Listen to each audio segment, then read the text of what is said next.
Hello दोस्तों, मैं देवेंद्र कुमार आप सभी का हमारे यूट्यूब चैनल टीएसए क्लासेस पर एक बार पुनः हार्दिक स्वागत करता हूं। उम्मीद है आप सब बहुत अच्छे होंगे और मन लगाकर पढ़ाई कर रहे होंगे। आगामी परीक्षाओं में जो हमारे बहुत कम समय बचा है उसके लिए मन लगाकर पढ़ते रहिए, दिन रात एक कर दीजिए। और अगर कोई समस्या आ रही है तो हमसे आप संपर्क करके उस समस्या का समाधान ले सकते हैं। हमारी टीम, हमारे टीचर्स आप सबके लिए यहाँ उपलब्ध हैं टीएसए क्लासेस पर। आप ऑनलाइन आकर या फिर ऑफलाइन आकर भी अपने समाधान ले सकते हैं। देखिए, हम प्रयास कर रहे हैं आप सबके लिए बेहतर से बेहतर कंटेंट आप तक पहुँचाएँ और आपकी शिक्षा में हम थोड़ा सा अपना सहयोग दे सकें। इसी उद्देश्य से हम जो वीडियो चल रही है हमारी, उसमें पंथ आपका जो चल रहा है पॉलिटी, और उसमें हमारे मूल अधिकार से हम आपको रोज़ वीडियो लेकर आ रहे हैं। आज का हमारा विषय है धर्म की स्वतंत्रता। तो आज हम बात करेंगे अपने इस टॉपिक पर धार्मिक आज़ादी के बारे में, जो देखिए एग्ज़ाम के साथ साथ हमारे जीवन में और हमारे समाज में बहुत ज़्यादा आपकी जो है विशेषता रखती है। बहुत सारे विवाद से लेकर बहुत सारे हमारे विषय इस पर उठते हैं कि आखिर ये है क्या। तो धर्म की आज़ादी क्या है, किसको मिलेगी, किसे नहीं मिलेगी, ये सारी बातें आज हम अपने इस वीडियो में देखेंगे। क्या विवाद उठते हैं और भारत में धर्म की आज़ादी किसे किसे प्राप्त है, किसे प्राप्त नहीं है। तो अपने रोज़मर्रा के उठने वाले प्रश्नों को शांत करें और एग्ज़ाम में आने वाले प्रश्नों को भी अच्छे से सॉल्व करें और अपने नंबर बढ़ाकर अपनी सफलता को गारंटीड कर लें। आज का वीडियो हम स्टार्ट करते हैं। आप इस वीडियो को देखिए, लाइक करिए, सब्सक्राइब करिए और जल्दी से जल्दी हमारे सब्सक्राइबर बढ़ाइए, क्योंकि इतना सेटअप लेके यहाँ हमने ये सब कुछ स्टार्ट किया है, तो बिना आपके सपोर्ट के ये सफल नहीं हो पाएगा। आप सफल होने के लिए थोड़ा सपोर्ट करिए और वीडियो को सब्सक्राइब करिए, दूसरों से करवाइए, लाइक शेयर करिए, लाइक का बटन दबाइए। वीडियो देखकर छोड़िए मत, उसको पूरा देखिए, जिससे आपको इससे कुछ लाभ प्राप्त हो सके और आपका जो कंसेप्ट है वो क्लियर हो। ठीक है, इसी प्रकार से आपको वीडियो लाते रहेंगे। देखिए, बहुत अधिक आपने सुना होगा भारत में कि धर्म की आज़ादी, या भारत एक पंथ निरपेक्ष राष्ट्र है, धर्म निरपेक्ष राष्ट्र है। तो हम ये भी देखेंगे धर्म निरपेक्षता क्या होती है, पंथ निरपेक्षता क्या होती है, उन सब बातों पर आज हम फोकस करेंगे।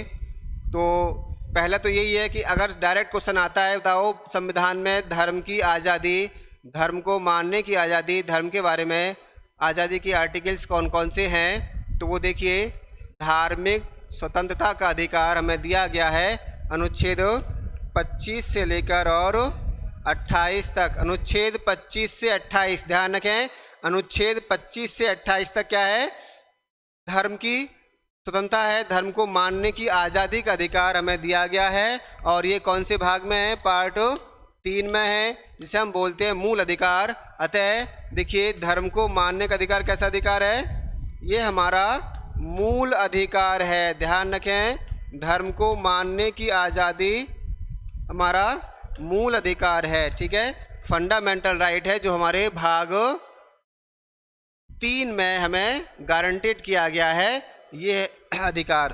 ठीक है, तो ये मूल अधिकार है, ध्यान रखें, ये मूल अधिकार हमें गारंटी देता है, क्या देता है, हमें गारंटी देता है किसकी, एक पंथ निरपेक्ष राज्य की। तो ये हमें गारंटी देता है कि हम एक पंथ निरपेक्ष राज्य में रह रहे हैं और प्रत्येक व्यक्ति इस पंथ निरपेक्ष राज्य में रहकर अपने अपने विश्वास के अनुसार अपना जीवन जी सकता है, निर्वहन कर सकता है। ये अधिकार आपको अनुच्छेद 25 से 28 के बीच में दिया गया है। क्वेश्चन अगर आता है कौन सा अनुच्छेद धार्मिक आज़ादी के बारे में बात करता है, तो उनमें से 25 आए, 26 आए। देखिए कौन कौन से अनुच्छेद हैं, तो इसमें हमारे आर्टिकल 25 है, आर्टिकल 26 है, आर्टिकल 27 और आर्टिकल 28। ये 4 अनुच्छेद आपको ये गारंटी देते हैं। इनमें से कोई अनुच्छेद आता है तो आप उसको टिक करके अपना नंबर बढ़ा सकते हैं। धर्म की स्वतंत्रता का अधिकार कौन से अनुच्छेद में दिया गया है, या पूछेगा इनमें से कौन सा अनुच्छेद धार्मिक आज़ादी प्रदान करता है, मूल अधिकार बनाता है, तो ये आपका एक में से कोई एक ऑप्शन में होगा, उसे आप टिक करके अपना आंसर सही कर सकते हैं। ठीक है, अभी हम बात कर रहे थे कि देखिए क्या है, गारंटी है किस बात की, पंथ निरपेक्षता की। तो पंथ निरपेक्ष राज्य की गारंटी देता है ये हमें 25 से 28, उसके नेचर को डिफाइन करता है कैसे।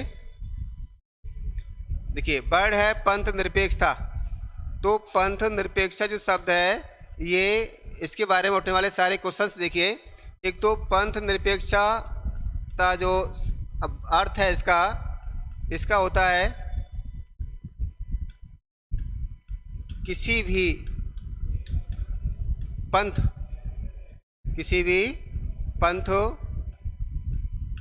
से स्वयं को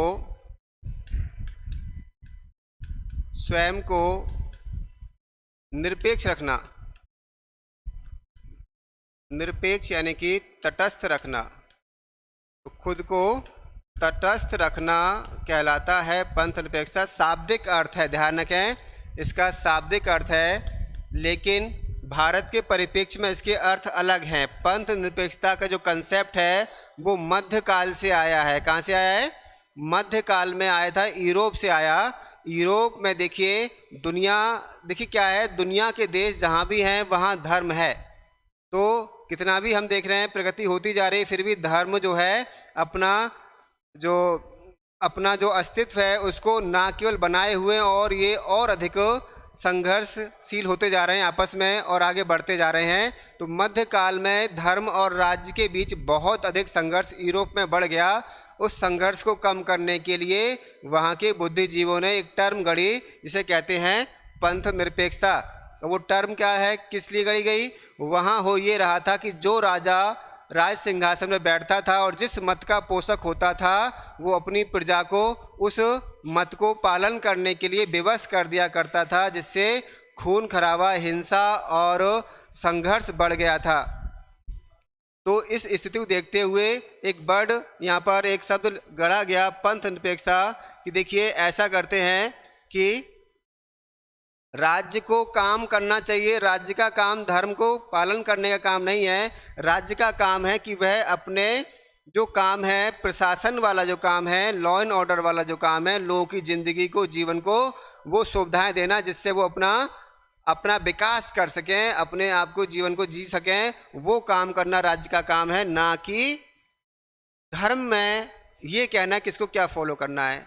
इस तरह से ये टर्म आई और इसके आने से एक समझौता हो गया। ठीक है, राजा अपना राज्य का काम करेगा और चर्च अपना काम करेगा।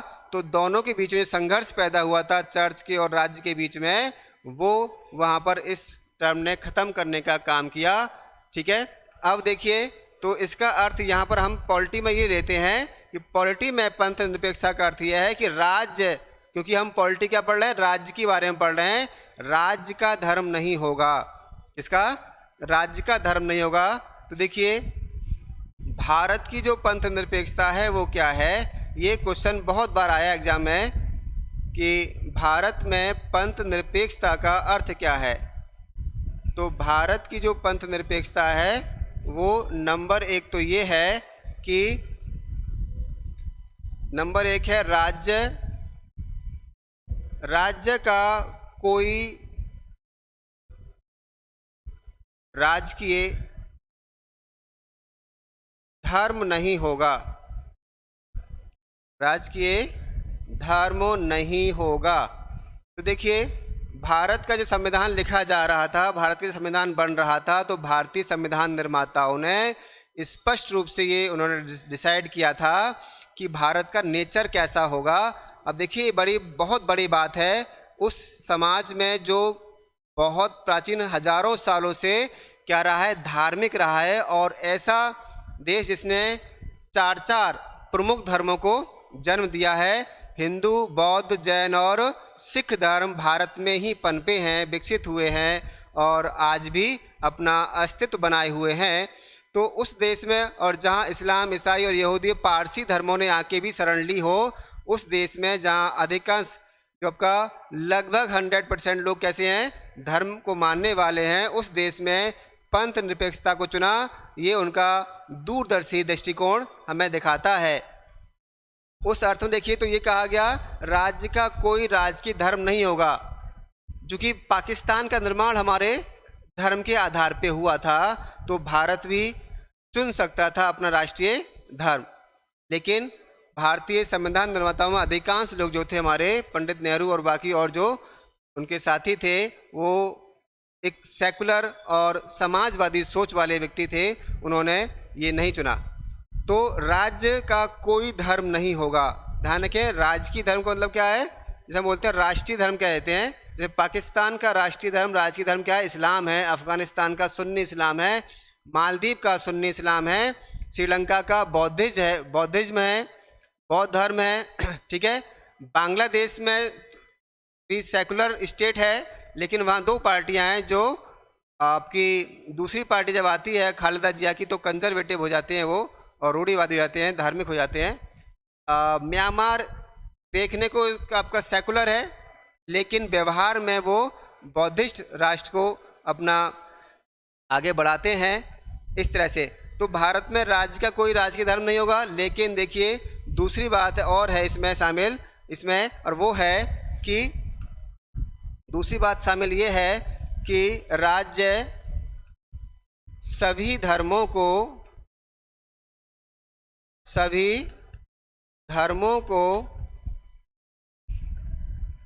आगे बढ़ने या विकसित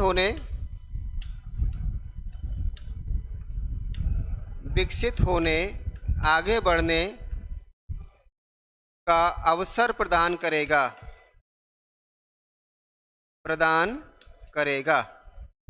तो देखिए एकदम से राज्य को रिलीजियस मैटर्स में, अफेयर्स में शामिल ना होने की आज्ञा नहीं दी गई है, बल्कि ये कहा गया है कि राज्य ऐसा कोई करिकुलम नहीं करेगा, कोई कार्य नहीं करेगा जो राज्य को भेदभाव पैदा करता हो। राज्य का कोई राष्ट्रीय धर्म नहीं है, लेकिन वह सभी धर्मों को आगे बढ़ने के लिए समान रूप से अवसर उपलब्ध कराने में संकोच नहीं करेगा। ये दो बातें हमारे पंथ निरपेक्षता को दर्शाती हैं भारत में। इन दो बातों से देखिए राज्य का कोई धर्म नहीं है, लेकिन राज्य में रहने वाले व्यक्ति का धर्म है और वो अपने धर्म का पालन पूरी तरह से कर सकता है। पूरी स्वतंत्रता उसको दी गई है इस नेचर में। 25 से 28 तक राज्य की बात ये नहीं की कि राज्य धर्म का पालन करेगा या नहीं करेगा, लेकिन अंतर्निहित इसमें यही है कि पंथ निरपेक्षता की बात कर रहा है। संविधान में कहीं भी स्टार्टिंग में पंथ निरपेक्षता शब्द को नहीं लिखा गया, लेकिन 25 से 28 तक जो बातें कही गई उसमें ये नहीं लिखा गया कि राज्य का राजकीय धर्म कोई होगा। इसका मतलब यही है कि राज्य पंथ निरपेक्ष है और उसके हिडन अर्थ में यही है कि राज्य सबको समान अवसर प्रदान करेगा। ठीक है। अब देखिए पंथ निरपेक्ष शब्द कहाँ से आया फिर? क्या संविधान में पंथ निरपेक्ष शब्द है? 25 से 28 तक पंथ निरपेक्षता शब्द नहीं है, फिर ये कहाँ से आया? तो देखिए सेकुलर वर्ड जो दिया गया है, सेकुलर पंथ निरपेक्ष या इसे धर्म निरपेक्ष भी कह देते हैं। ये जो शब्द है हमारा, ये 42वें संशोधन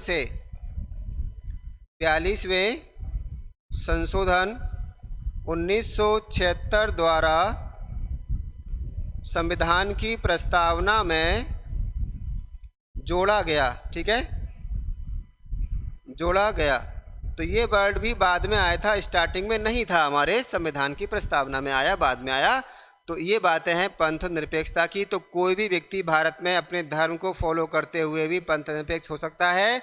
यदि वह अपने धर्म के साथ साथ बाकी धर्मों का सम्मान करता है तो वो पंथ निरपेक्ष है। लेकिन अगर बाकी धर्मों को ख़त्म करने का प्रयास करता है, उन्हें नीचे दिखाने का प्रयास करता है, तो ये पंथ निरपेक्षता नहीं है, ये कट्टरपंथा है, जिसे बोलते हैं आपका, है ना। तो ये जो है धार्मिकता कट्टरपन है ये। तो यहाँ ध्यान रखें, अपने धर्म का पालन करें लेकिन दूसरों के धर्म का अपमान ना करें, उनको सम्मान करते हुए अपना जीवन जिएं, राष्ट्र को महान बनाएं। यही संविधान का और हमारे संविधान निर्माताओं का उद्देश्य रहा है। अब देखिए इसमें हम देखें आर्टिकल 25 से हमारी स्टार्टिंग होती है। अनुच्छेद 25 का है, तो अनुच्छेद 25 इसमें सबसे इम्पोर्टेंट आर्टिकल है जो हर व्यक्ति को प्राप्त है। अच्छा बता दूं आपको कि जो हमारे 25 से यहाँ तक जो अधिकार हैं ये सब के सब, ये अधिकार प्राप्त हैं किसको? व्यक्ति को प्राप्त हैं। किसको? व्यक्ति को प्राप्त हैं। इसका मतलब भारत में रहने वाला कोई भी व्यक्ति जो भारत से बाहर का भी यहाँ आके रह रहा है, उसको भी अपने धर्म को मानने का अधिकार यहाँ दिया गया है। तो ये अधिकार सबके पास प्राप्त है। अगला जो हमारा देखिए पहला अनुच्छेद है 25। 25 क्या कहता है? बहुत ही महत्वपूर्ण अधिकार है, इसे ध्यान से समझें। ये कहता है प्रत्येक व्यक्ति को, किसे? प्रत्येक व्यक्ति को उसको अंतःकरण की, धर्म को अबाध रूप से मानने की, आचरण करने की और धर्म के प्रचार प्रसार करने की स्वतंत्रता प्राप्त होगी। प्रत्येक व्यक्ति को उसके अंतःकरण की, धर्म को अबाध रूप से मानने, है ना, आचरण करने, प्रचार प्रसार करने की स्वतंत्रता प्राप्त होगी। ये 25 कहता है। बहुत इंपॉर्टेंट आर्टिकल है, सभी को ये प्राप्त है। ये व्यक्ति के धर्म की बात कर रहा है, राज्य के धर्म की बात नहीं कर रहा है। इसलिए भारत कैसा राष्ट्र है? एक धर्मनिरपेक्ष राष्ट्र है। अब देखिए इसमें कुछ टर्मिनोलॉजी हमारे आई है। अंतःकरण की स्वतंत्रता, तो अंतःकरण की जो स्वतंत्रता है प्रत्येक व्यक्ति को प्राप्त है, वह अपने अंतरात्मा के आधार पर, तो अंतरात्मा से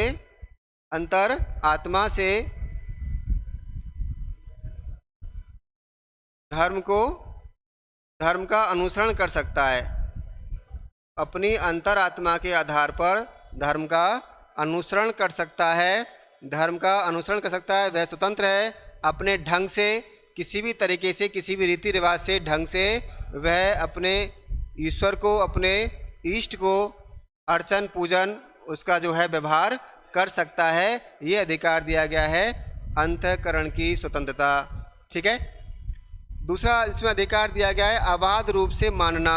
तो प्रत्येक व्यक्ति को अधिकार दिया गया है वह अपने धर्म के विश्वासों को, बिलीव्स को, जो उसके धर्म में बताया गया है या वो जो अंतःकरण से सोचता है, मानता है, वो विश्वासों को, वो रीति रिवाजों को, उस तरह के तौर तरीक़ों को अब वह जो है अबाध रूप से फॉलो करने का अधिकारी है, मानने का अधिकारी है, उस पर दबाव नहीं रहेगा। तो ये अधिकार देता है हमारा अबाध रूप से मानना।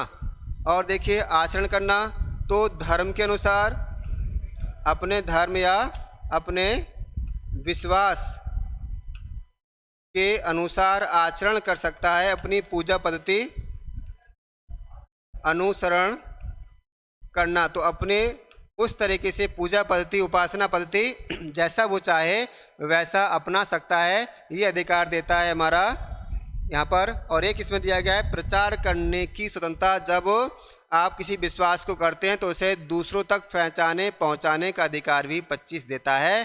तो इसमें प्रचार प्रसार की स्वतंत्रता भी प्रदान की गई है। इस तरह से ये अधिकार दिए गए हैं अनुच्छेद 25 में।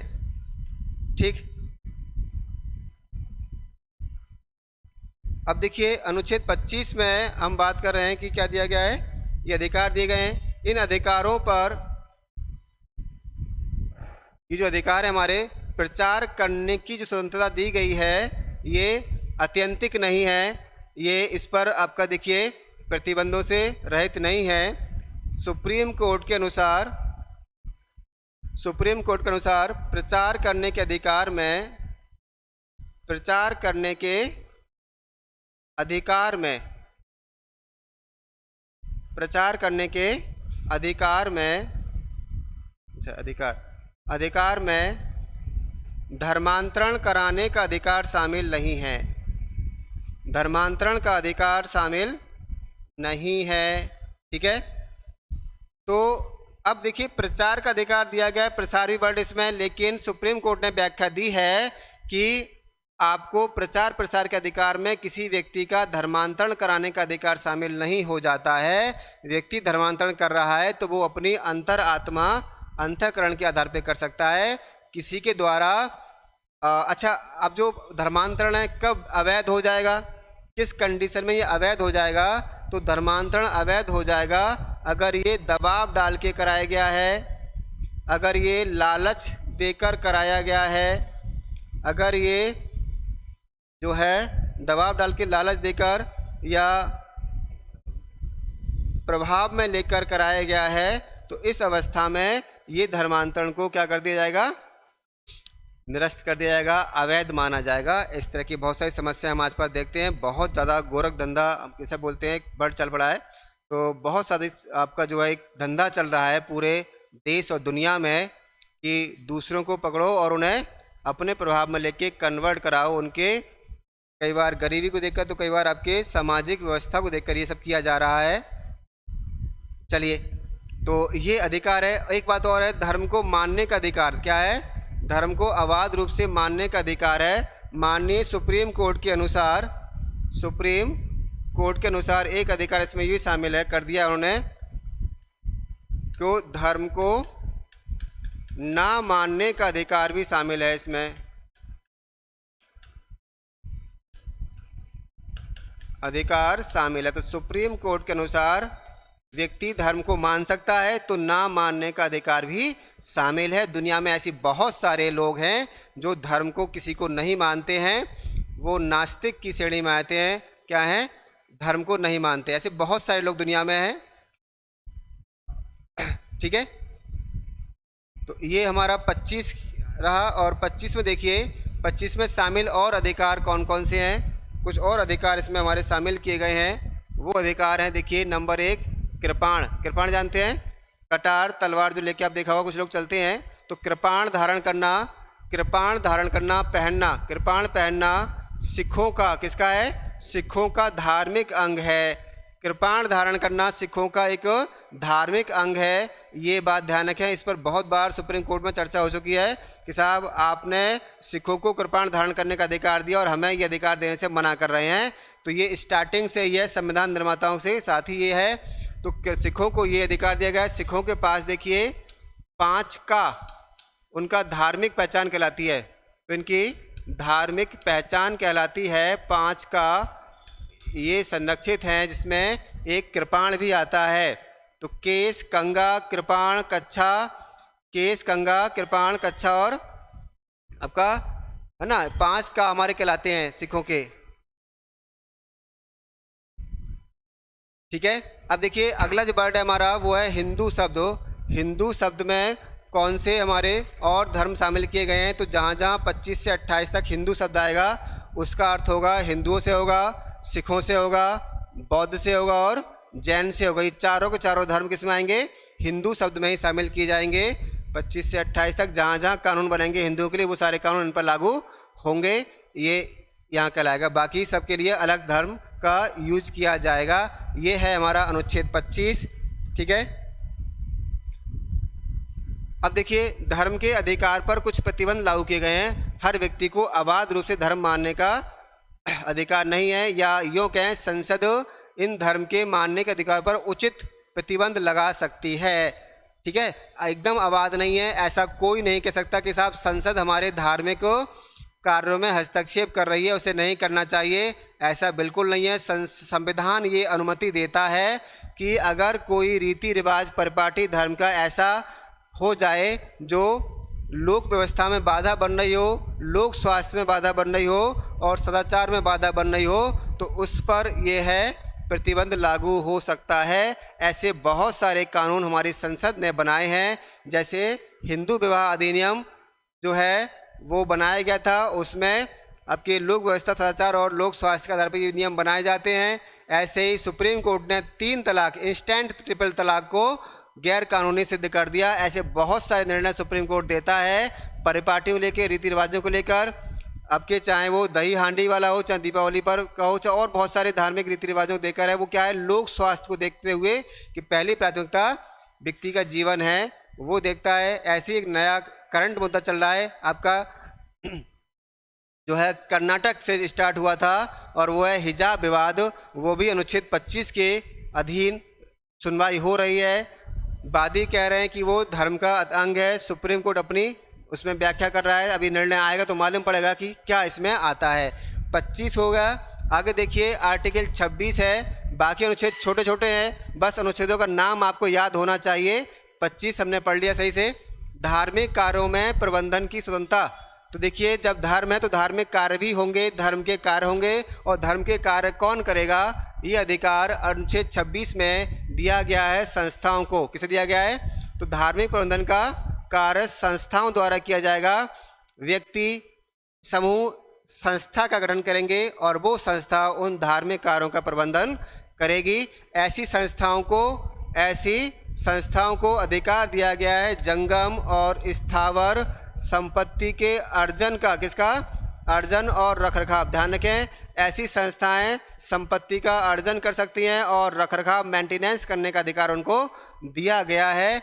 देखिए जंगम क्या होता है, इसे बोलते हैं चल संपत्ति, और स्थावर होता है अचल संपत्ति। तो इन संस्थाओं को ये अधिकार दिया गया है। ऐसी बहुत सी संस्थाएं देश भर में बनी हुई हैं जो अपने रिलीजियस अफेयर्स का वो क्या करती हैं, मैनेजमेंट करती हैं, और ये सब है। 27 देखिए, 27 कहता है किसी धर्म विशेष की अभिवृद्धि के लिए कर के संदाय से छूट की बात करता है 27।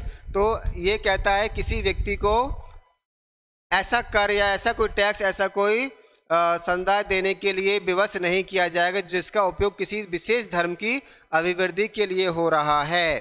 ध्यान रखें, धर्म की अभिवृद्धि राज्य का कर्तव्य है कि वह सभी धर्मों को समान रूप से आगे बढ़ाए, और उसके लिए वो किसी विशेष व्यक्ति पर, समूह पर, समुदाय पर टैक्स लगाकर इसकी आपूर्ति नहीं कर सकता है। ये कहा गया है 27 में। ठीक है, 27 में कहा गया। एक बात इसमें यह है कि अगर किसी समुदाय द्वारा, किसी संस्था द्वारा इनकम हो रही है और वो इनकम किसी विशेष धर्म की अभिवृद्धि के लिए वो यूज करना चाहता है तो उसमें भी टैक्स से छूट दी जाती है। तो ऐसी संस्थाओं को यहाँ टैक्स छूट दी गई है। हमारे यहाँ बहुत सी संस्थाएं हैं जो आपके अच्छी खासी इनकम इस स्रोत से अर्जित करती हैं। 28 हमारा अनुच्छेद कहता है धार्मिक शिक्षा व उपासना में, ध्यान रखें, धार्मिक शिक्षा और उपासना में शामिल होने की स्वतंत्रता की बात करता है। 28 बड़ा इंपॉर्टेंट आर्टिकल है। देखिए धर्म का अधिकार लोगों को दिया गया है, तो धर्म के अफेयर्स को मैनेज करने के लिए संस्थाएं बनाई गई हैं और उन संस्थाओं को संपत्ति अर्जित करने का अधिकार संविधान देता है कि वो क्या करती हैं, जंगम और स्थावर संपत्ति का अर्जन कर सकती हैं, मेंटेनेंस कर सकती हैं, रखरखाव कर सकती है। आपने देखा हो बहुत सारी संस्थाओं के चल अचल संपत्ति पूरे देश में फैली हुई है। मठ मंदिर से लेकर वक्फ बोर्ड से लेकर वक्फ संपत्ति आपने बहुत बड़ा सुना होगा, ये सब चल रहा है देश में। ऐसे ही धार्मिक शिक्षा, जब धर्म है तो धार्मिक शिक्षा देने का अधिकार भी दिया गया है कि शिक्षा नहीं दी जाएगी तो वो परिपाटियाँ, वो धर्म का जो विकास है रुक जाएगा, आगे नहीं बढ़ेगा। उस उद्देश्य के लिए धार्मिक शिक्षा जरूरी है। लेकिन ये आर्टिकल इम्पोर्टेंट है, कहता है कि राज्य धर्मनिरपेक्ष है। राज्य कैसा है? धर्मनिरपेक्ष है। इसलिए आगे देखें, राज्य धर्मनिरपेक्ष है, इसलिए राज्य द्वारा पोषित किसी शिक्षण संस्थान में, किसमें? राज्य द्वारा पोषित किसी शिक्षण संस्थान में कोई धार्मिक शिक्षा नहीं दी जाएगी। कोई धार्मिक शिक्षा नहीं दी जाएगी। राज्य अपने शिक्षण संस्थान, आपने देखा होगा, आप में से बहुत सारे स्टूडेंट हमारे राजकीय विद्यालयों में पढ़े होंगे, सरकारी स्कूलों में पढ़े होंगे, तो आपने वहाँ देखा होगा कि जो हमारा पैटर्न है शिक्षा का वो कैसा है। यूपी बोर्ड का हो या हमारे ICSE या CBSE बोर्ड का हो, उसमें सब्जेक्ट्स होते हैं जो हमारे जीवन के लिए, भौतिक उन्नति के लिए, मानसिक उन्नति के लिए, शिक्षा के लिए ज़रूरी हैं, वही पढ़ाए जाते हैं। आपको यहाँ कारी मौलवी या आपको शास्त्री व्यास जी नहीं बनाया जाता। ये सब धार्मिक शिक्षाएं होती हैं, यहाँ नहीं दी जाती हैं। क्लियर है? और देखिए दूसरी बात ये है, ये कह रहे हैं कि राज्य पोषित संस्था, लेकिन ध्यान रखें यहाँ पर प्रार्थना करना धार्मिक शिक्षा नहीं है। प्रार्थना धार्मिक शिक्षा नहीं है। तो आपने देखा होगा जो भी स्कूल आप पढ़ते हैं, अगर स्कूल सरकारी तो वहाँ तो प्रार्थना भी जो उनकी कैसे होती है, सामान्य वाली होती है। आपने बचपन से पढ़ते आएंगे, है ना, कर्तव्य मार्ग पर डट जावें, वह शक्ति हमें दे दया न दे, कर्तव्य मार्ग पर डट जावें।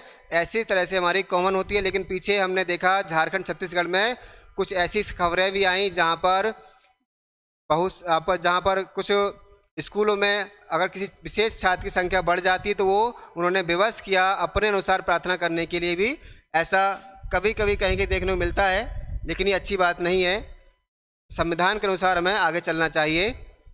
दूसरी बात यह है कि इसमें मनाही नहीं की गई है प्राइवेट संस्थानों को कि वो धार्मिक शिक्षा दें। तो देखिए संस्थाएं अपनी धार्मिक शिक्षाएं संस्थान खोलकर धार्मिक शिक्षा दे सकती हैं। जैसे मदरसे हैं वो धार्मिक शिक्षा देने के लिए बने हैं और वो कारी मौलवी जैसी आपकी डिग्रियां देते हैं। ऐसे ही हमारे गुरुकुल हैं जो क्या करते हैं, शास्त्री से लेकर आपके व्यास और बहुत सारी डिग्रियां देते हैं, तो वो वहाँ हो सकता है, लेकिन राज्य में नहीं होगा। दूसरी बात, राज्य पोषित संस्था अगर कोई है, सरकार से सहायता ले रही है, तो उसमें धार्मिक शिक्षा का जो उद्देश्य है धार्मिक शिक्षा देना ही, अगर वो धार्मिक शिक्षा देने के लिए ही बनी है, तो फिर राज्य उस संस्था के साथ भेदभाव नहीं करेगा।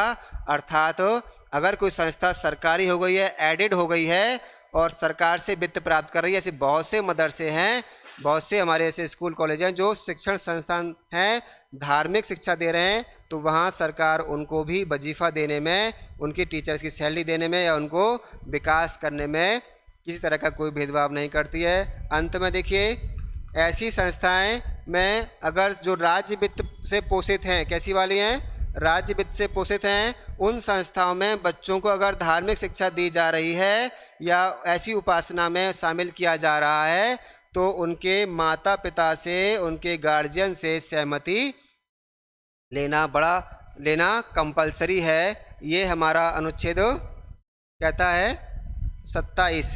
तो ये हमारे 25 से लेके 28 तक हमने देखे धर्म की स्वतंत्रता के अधिकार हैं, बहुत इम्पोर्टेंट हैं, आप इन्हें पढ़ें समझें, क्योंकि हमारे ना केवल परीक्षा बल्कि हमारे सामान्य जीवन में भी ऐसे प्रश्न उठते रहते हैं कि हमें क्या करना चाहिए। तो वहाँ हमें ये स्पष्ट रूप से 25 से 28 तक समझाया बताया गया है। आप इसी तरह से हमारे वीडियो को देखते रहिए और कुछ समस्या हो तो हमसे कंसल्ट करते रहिए। इसी के साथ जय हिंद,